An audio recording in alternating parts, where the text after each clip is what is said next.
السلام علیکم ورحمۃ اللہ وبرکاتہ۔ تمام ناظرین اور اسلام کے شائقین حضرات کو فضائل اعمال چینل پر میں خوش آمدید کہتا ہوں۔ ناظرین، آج کی ویڈیو میں ہم بات کرنے جا رہے ہیں خشوع و خضوع کے بارے میں۔ تیسرا باب خشوع و خضوع کے بیان میں۔ خشوع و خضوع سے کیا مراد ہے؟ ناظرین، آج کی ویڈیو میں ہم خشوع و خضوع کے حوالے سے بات کریں گے۔ یہ خشوع و خضوع کیا چیز ہوتی ہے؟ ناظرین، کافی زیادہ لوگ ہوتے ہیں جو کہ اسلام کے پابند ہوتے ہیں، اللہ جل شانہ کے تمام احکامات کو مانتے ہیں اور نماز کو بھی اپنے وقت پر ادا کرتے ہیں، لیکن پھر بھی اس کو اس نماز سے زیادہ فائدہ نہیں ہوتا۔ کافی زیادہ مشقت کرتا ہے، محنت کرتا ہے، وضو کرتا ہے، نماز پڑھ لیتا ہے، لیکن اس کو اسی طرح ثواب نہیں ملتا جس کو دوسرے بندے کی نماز سے ثواب ملتا ہے۔ یعنی ایک بندے کی خشوع و خضوع ہوتی ہے نماز میں تو اس کو کافی زیادہ ثواب ملتا ہے، لیکن ایک بندے کی نماز میں خشوع و خضوع نہیں ہوتی تو اس کو ثواب نہیں ملتا اور اس کا نماز نہ ہونے کے برابر ہوتی ہے۔ تو ناظرین کرام، آج کی ویڈیو میں ہم بات کریں گے خشوع و خضوع کے حوالے سے۔ بسم اللہ الرحمن الرحیم۔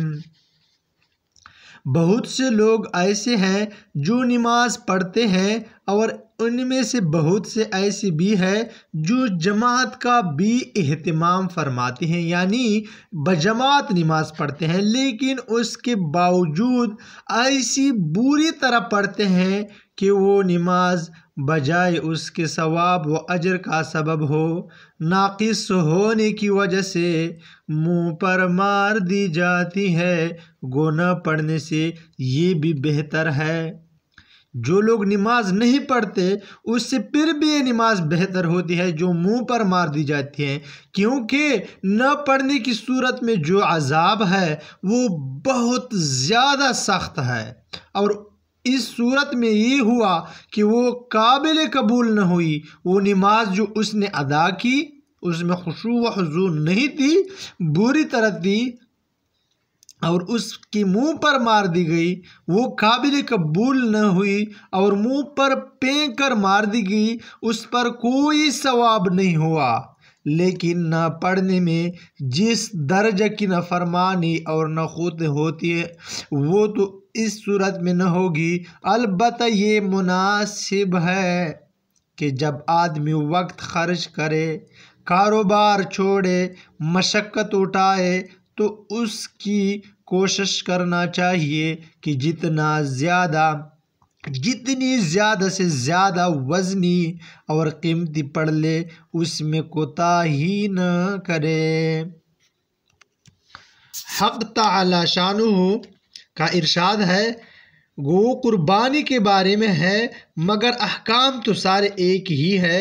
فرماتے ہیں لن ینال اللہ لحومها ولا دماؤها ولكن يناله التقوى منكم۔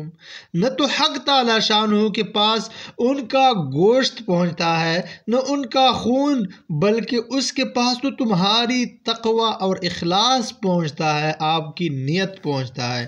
بس جس درجہ کا اخلاص ہوگا اسی درجے کی مقبولیت ہوگی۔ حضرت معاذ رضی اللہ تعالیٰ عنہ ارشاد فرماتے ہیں کہ حضور اقدس صلی اللہ علیہ وسلم نے جب مجھے یمن کو بھیجا تو میں نے آخری وصیت کی درخواست کی۔ حضور صلی اللہ علیہ وسلم نے ارشاد فرمایا کہ دین کے ہر کام میں اخلاص کا اہتمام کرنا۔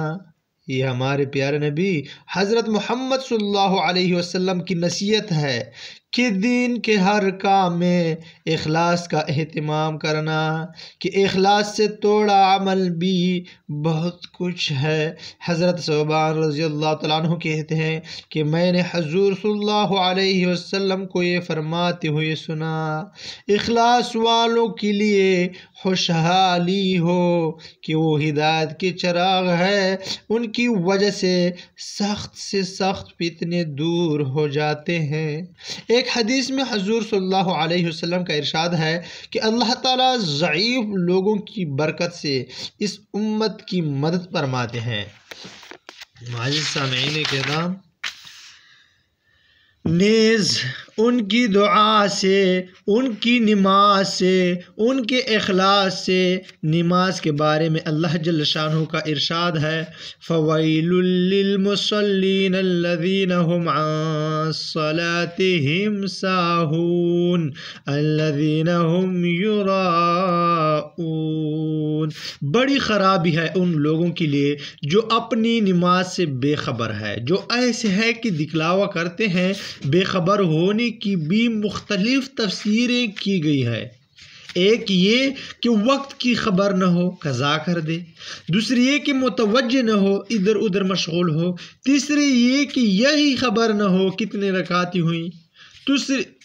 دوسری جگہ منافقین کے بارے میں ارشاد خداوندی ہے وَإِذَا قَامُوا إِلَى الصَّلَاةِ قَامُوا كُسَالَىٰ يُرَاءُونَ النَّاسَ وَلَا يَذْكُرُونَ اللَّهَ إِلَّا قَلِيلًا۔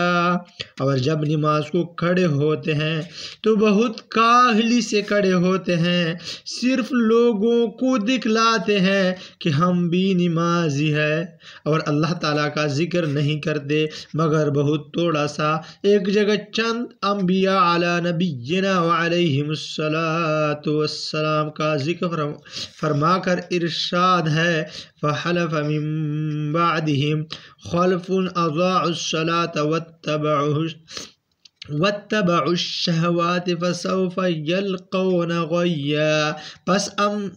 پس ان نبیوں کے بعد بعض ایسے ناخلف پیدا ہوئے جنہوں نے نماز کو برباد کر دیا اور خواہشات نفسانیہ کے پیچھے پڑ گئے، سو عن قریب آخرت میں خرابی دیکھیں گے۔ غیہ کا ترجمہ لغت میں گمراہی ہے، جس سے مراد آخرت کی خرابی اور ہلاکت ہے، اور بہت سے مفسرین نے لکھا ہے کہ غی جہنم کا ایک طبقہ ہے جس میں لہو، پیپ وغیرہ جمع ہوگا، اس میں یہ لوگ ڈال دیے جائیں گے۔ ایک جگہ ارشاد ہے وَمَا مَنَعَهُمْ أَن تُقْبَلَ مِنْهُمْ نَفَقَاتُهُمْ إِلَّا أَنَّهُمْ كَفَرُوا بِاللَّهِ وَبِرَسُولِهِ وَلَا يَأْتُونَ الصَّلَاةَ إِلَّا وَهُمْ كُسَالَىٰ وَلَا يُنْفِقُونَ إِلَّا وَهُمْ كَارِهُونَ۔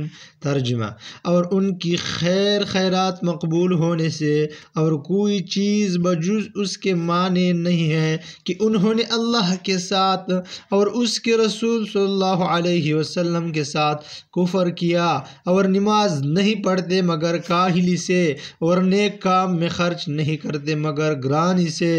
اس کے بالمقابل اچھی طرح سے نماز پڑھنے والوں کے بارے میں ارشاد ہے قد افلح المؤمنون الذين هم في صلاتهم خاشعون والذين هم عن اللغو معرضون والذين هم للزكاة فاعلون والذين هم لفروجهم حافظون إلا على أزواجهم أو ما ملكت أيمانهم فإنهم غير ملومين فمن ابتغى وراء ذلك فأولئك هم العادون والذين هم لأماناتهم وعهدهم راعون والذين هم على صلاتهم يحافظون أولئك هم الوارثون الذين يرثون الفردوس هم فيها خالدون۔ ترجمہ، بے شک کامیابی اور فلاح کو پہنچ گئے وہ مومن جو اپنی نماز میں خشوع کرنے والے ہیں، اور وہ لوگ جو لغویات سے اعراض کرنے والے ہیں، اور وہ جو زکوٰۃ ادا کرنے والے ہیں یا اپنے اخلاق کو درست کرنے والے ہیں، اور جو اپنی شرمگاہوں کی حفاظت کرنے والے ہیں، بجوز اپنی بیویوں اور باندیوں کے کہ ان میں کوئی حرج نہیں، البتہ جو ان کے علاوہ اور جگہ شہوت پوری کرنا چاہیں وہ لوگ حد سے گزرنے والے ہیں، اور جو اپنی امانتوں اور اپنے عہد و پیمان کی رعایت کرنے والے ہیں، اور جو اپنی نمازوں کا اہتمام کرنے والے ہیں، یہی